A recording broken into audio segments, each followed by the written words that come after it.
आपण पाहत आहात VIP महाराष्ट्र न्यूज। दसरा मेळाव्याच्या पूर्वसंध्येला ठाकरे गटाच्या मेळावा टीझरवर नरेश म्हस्के यांची तीव्र शब्दात प्रतिक्रिया। राज्य सरकारच्या जाहिरातीवर अशोक चव्हाणांचा हल्लाबोल। अखिल भारतीय मराठी नाट्य परिषदेचा यशवंत नाट्यगृहात दिमागदार पुरस्कार सोहळा संपन्न। शिवसेना शिंदे गटाचे प्रवक्ता नरेश म्हस्के यांनी दसरा मेळाव्याच्या पूर्वसंध्येला ठाकरे गटाचा मेळावा टीझरवर तीव्र शब्दात प्रतिक्रिया व्यक्त केली आहे।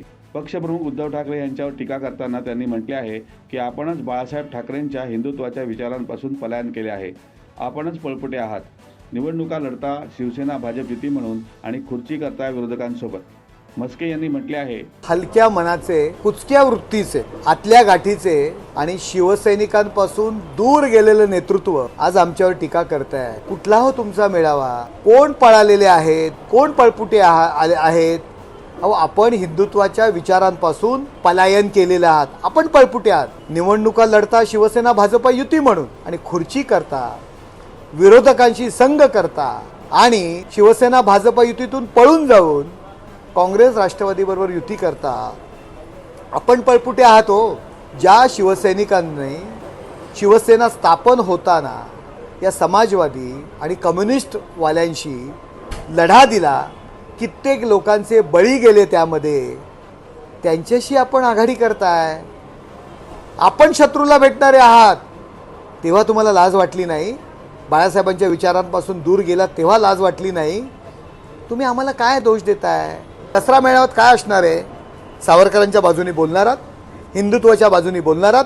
काँग्रेसच्या विरोधात बोलणार आहात का तुम्ही? खऱ्या अर्थाने जो शिवसेना प्रमुखांनी हिंदुत्वाचा जो अंगार पुकारला होता, हिंदुत्वाच्या विचारांचं सोनं लुटण्याकरता ते बोलत होते, तो खऱ्या अर्थाने त्या विचारांचा मेळावा आझाद मैदान या ठिकाणी होणार आहे। त्यामुळे आमचा जो मेळावा होणार आहे तो खऱ्या अर्थाने शिवसेनेचा मेळावा असणार आहे। अहो, वारसा हा विचारांचा असावा लागतो।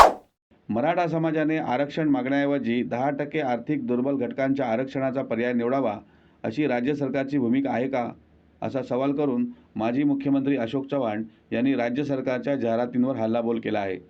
राज्य सरकारने प्रमुख वर्तमानपत्रांमध्ये आर्थिक दुर्बल घटकांच्या आरक्षणासंदर्भात ठळकपणे प्रकाशित केलेल्या जाहिरातींवर प्रतिक्रिया देताना चव्हाण म्हणाले, इकॉनॉमिकल वीकर सेक्शन म्हणजे आर्थिकदृष्ट्या दुर्बल अशा घटकाला 10% आरक्षण जे मोदी सरकारने पार्लमेंटमध्ये कायदा बदलून दिला आणि 10% 50%च्या वर जाऊन 10%च्या आरक्षणाची मर्यादा त्याच्यामुळे 50%ची काढून देऊन 10% वर दिले। आमचं म्हणणं तेच आहे की मराठा आरक्षण सुद्धा हा राज्य सरकारच्या अखत्यारीत प्रश्न राहिलेलाच नाहीये, असं माझं स्पष्ट मत आहे। केंद्र सरकारने तातडीने हस्तक्षेप केला पाहिजे। EWSचा निर्णय जसा आपण घेतला इकॉनॉमिक, त्याच पद्धतीने 50%ची अट शिथिल करावी। EWSच्या धर्तीवरच मराठा आरक्षणाचाही निर्णय त्या ठिकाणी घ्यावा, जेणेकरून त्याच्यामध्ये कॉन्स्टिट्युशनल अमेंडमेंट आहे, घटनात्मक त्याच्यामध्ये बदल करावे लागतील। पण ते जसं तुम्ही EWS 10% दिले त्याच पद्धतीने कायद्यामध्ये बदल करायचा आणि ते पार्लमेंटला अधिकार आहेत। आमचं म्हणणं राज्य सरकारच्या हातातच विषय राहिलेला नसताना राज्य सरकारने हे करण्याच्या अपेक्षा कॉन्स्टिट्युशनल अमेंडमेंट केंद्र सरकारने करावं आणि मग तो निर्णय आरक्षणाचा मार्ग मोकळा करावा, अशी मागणी मला मुद्दाम या निमित्ताने करायची आहे। वडगाव तालुका हातगाव जिल्हा नांदेड येथे शुभम पवार नामक मराठा तरुणाच्या आत्महत्येच्या संदर्भात अशोक चव्हाण म्हणाले की मराठा आरक्षणाबाबत समाजाच्या भावना अतिशय तीव्र आहेत। मनोज जरांगे पाटील यांच्या सभांना लाखो लोक एकत्रित होत आहेत। यावरून राज्य सरकारने समाजातील रोष लक्षात घ्यावा आणि विनाविलंब मराठा आरक्षणाबाबत निर्णय जाहीर करावा। वडगाव तालुका हातगाव या भागातील नांदेड जिल्ह्यातील शुभम पवार नावाच्या एका तरुणाने आत्महत्या केल्याची बातमी सकाळीच मला कळाली। प्रथम शुभम पवार यांना श्रद्धांजली अर्पित करतो आणि शासनाला विनंती करतो की मराठा आरक्षणाचा प्रश्न शासनाने तातडीने विनाविलंब सोडवला पाहिजे। आता हे प्रमाण लोकांच्या भावनेचा उद्रेक झालेला आहे। जरांगे पाटलांच्या सभा, त्याचं जे काही बैठका किंवा जे काही चर्चा होते, 10 लाख 15 लाख लोक जमा होत आहेत। याहून आपण कल्पना करू शकता की लोकांच्या मनामध्ये भावना किती तीव्र झालेल्या आहेत। सरकारने दिलेली 1 महिन्याची मुदत, त्याच्यावरचा 10 दिवसाचा कालावधी उद्या म्हणजे 24 तारखेला आता संपत आलेला आहे.